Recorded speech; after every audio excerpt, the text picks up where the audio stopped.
নোয়াপাড়া বিধানসভা থেকে কংগ্রেসের মনোনীত প্রার্থী অশোক ভট্টাচার্য তিনি জনসংযোগ করছিলেন নোয়াপাড়া বিধানসভার মধ্যেই। সেই সময় এলাকার মা ও বোনেরা বরণ করে নেন এবং মিষ্টিমুখ করান প্রার্থীকে। পথ চলতি মানুষ তাকে দুহাত ভরে আশীর্বাদ করেন। তিনি সকলের মানুষের কাছে আবেদন করেন দিকে দিকে কংগ্রেসের প্রার্থীদের বিজয় করার জন্য, যাতে বিধানসভায় পাঠানো যায় এবং তারা পশ্চিমবাংলার উন্নয়ন করতে পারে।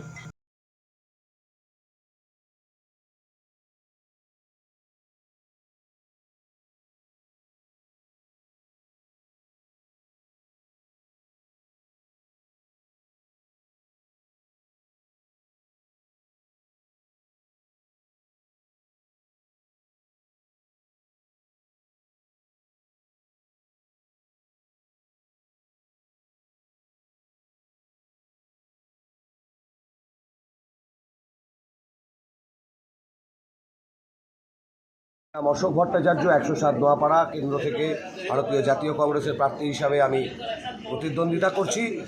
আপামর নোয়াপাড়াবাসী দল মত ধর্ম জাত ভাষাভাষী নির্বিশেষে আমি প্রত্যেকের সহযোগিতা প্রার্থনা করছি, দোয়া কামনা করছি, আশীর্বাদ প্রার্থনা করছি। আপনি লড়ছেন নোয়াপাড়া থেকে এবং এখানের ত্রিস্তরীয় লড়াই হতে চলেছে কংগ্রেস, তৃণমূল কংগ্রেস এবং বিজেপির। কি মনে করছেন কংগ্রেস কিভাবে এগোচ্ছে এবার?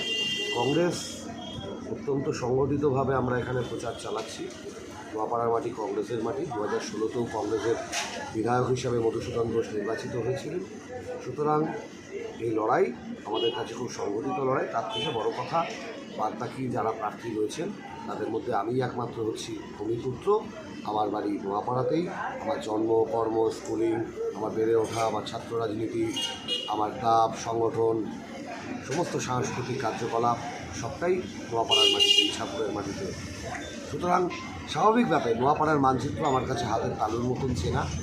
নোয়াপাড়ার সমস্যা কোনগুলো, তার সমাধানের পথ কী হতে পারে, সেগুলো আমার হাতের তালুর মতন জানা আছে, চেনা আছে। সুতরাং আমার কাছে এই লড়াই কঠিনের কোনো ব্যাপার নেই।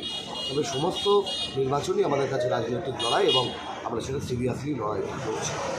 জনসংযোগে মানুষ স্বতঃস্ফূর্তভাবে সাড়া দিচ্ছে নাকি কোথাও একটু থেকে ভাটপাড়া কাকিনাড়া থেকে লোক এনে মিছিল ভরানো যায়, কিলা ভাড়া নিয়ে পার্টি অফিসগুলোকে ভরানো যায়, এখানে বিজেপি কোথায় নোয়াপাড়ায়?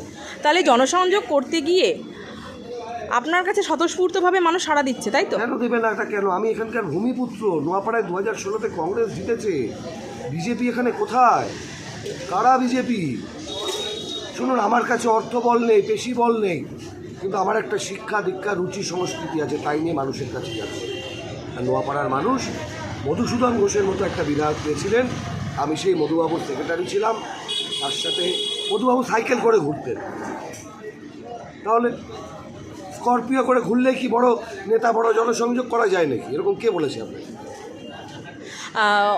এই বিধানসভা আসনের আগে এসআইআরের কমপ্লিট না হওয়াতেই মানুষকে বিধানসভা ভোটের মুখে পড়তে হয়েছে।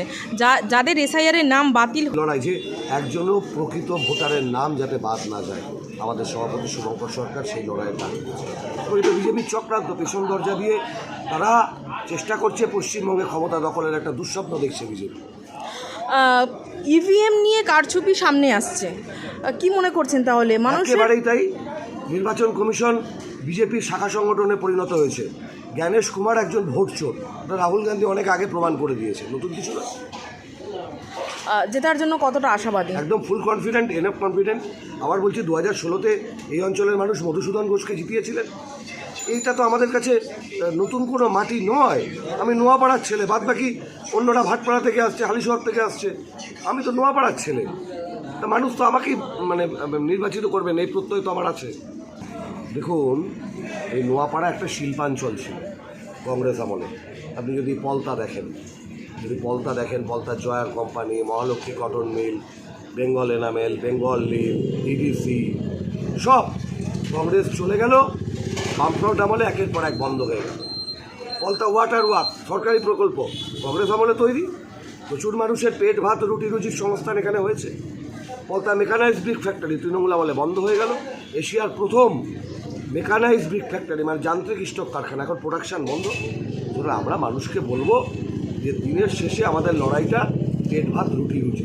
हम ये कहना चाहते हैं कि रोटी रुजी के मुद्दे पर चर्चा होना चाहिए, बेरोजगारी के मुद्दे पर चर्चा होना चाहिए, नौकरी के मुद्दे पर चर्चा होना चाहिए, लेकिन केंद्र में और राज्य में दो सत्ताधारी दल सुबह से शाम तक धर्म की बंटवारे के बारे में चर्चा इधर चल रहा है। दो मजहब के बीच वो बंटवारे के साजिश चल रहा है, उसके खिलाफ हमारा लड़ाई है, कांग्रेस की लड़ाई है, राहुल जी का लड़ाई है। আচ্ছা, বিজেপি হিন্দু সম্প্রদায়ের মানুষকে নিয়ে এগোতে চাইছে এবং তৃণমূল কংগ্রেস দুটো নিয়েই চলছে।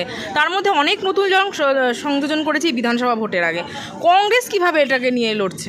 কংগ্রেস জাত পাত ধর্ম এসব কংগ্রেসের বিষয় নয়। কংগ্রেসের বিষয় পেট ভাত রুটি রুজি, না ধর্ম না জাত, সেবার প্রতি হাত।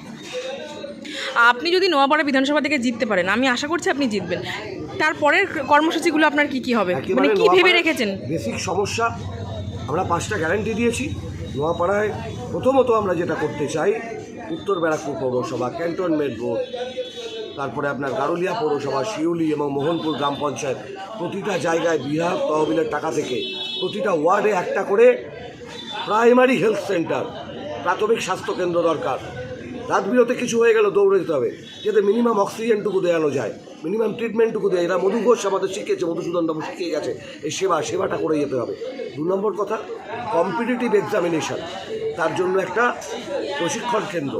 3 নম্বর, প্রতিটি ক্লাবে, ওই দান খয়রাতি নয়, প্রতিটি ক্লাবে আমরা খেলাধুলার চর্চার জন্য বিধায়ক তহবিলের টাকা থেকে খেলাধুলার সরঞ্জাম, অত্যাধুনিক জিম। 3 নম্বর, আর্সেনিক মুক্ত জল যেটা প্রয়োজন শিউলি মোহনপুর অঞ্চলে, সেটাকে পরিশ্রুত পানীয় জল পৌঁছে দেওয়া। এই কথা বললেন, ততগুলো গ্যারান্টি আপনি দিয়ে মানুষকে ভোটের জন্য অ্যাপিল করতে চাইছেন, তাই তো? একেবারেই